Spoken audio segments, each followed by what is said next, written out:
Selamlar arkadaşlar. Bu videoda İzmir'in Çeşme ilçesinin bilinmeyenleri hakkında konuşacağız.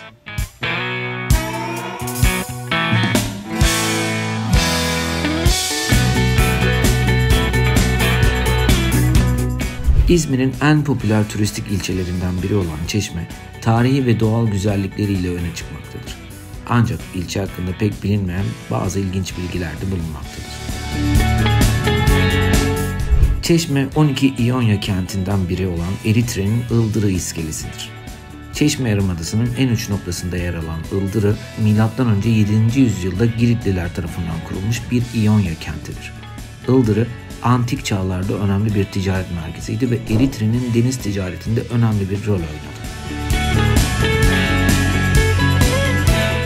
Türkiye'nin ilk yat limanı olan Çeşme Marina'ya ev sahipliği yapmaktadır. 1980 yılında hizmete açılan Çeşme Marina, Türkiye'nin ilk yat limanıdır.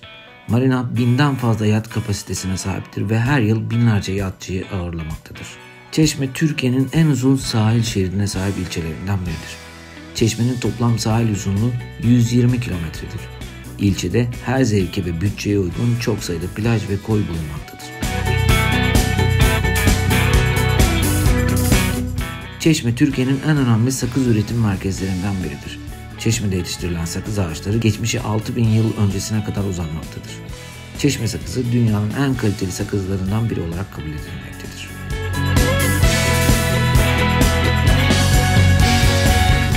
Çeşme, Türkiye'nin en önemli sörf merkezlerinden biridir. Çeşme'nin rüzgar iklimi ilçeyi sörf için ideal bir yer haline getirmektedir. Her yıl uluslararası sörf yarışmaları düzenlenmektedir.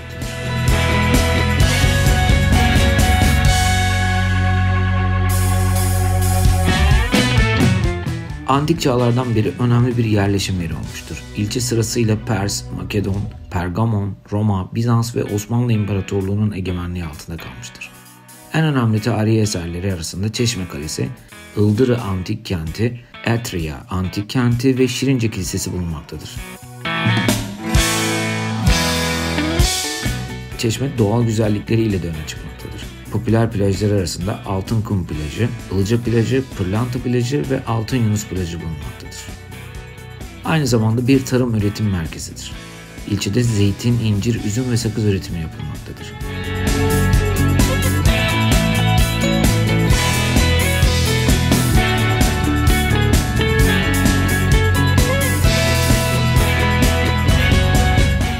Sonuç olarak İzmir'in Çeşme ilçesi tarihi, doğal güzellikleri ve diğer özellikleriyle görülmeye değer bir yerdir. İlçe hem kültürel hem de doğal bir tatil için ideal bir destinasyondur.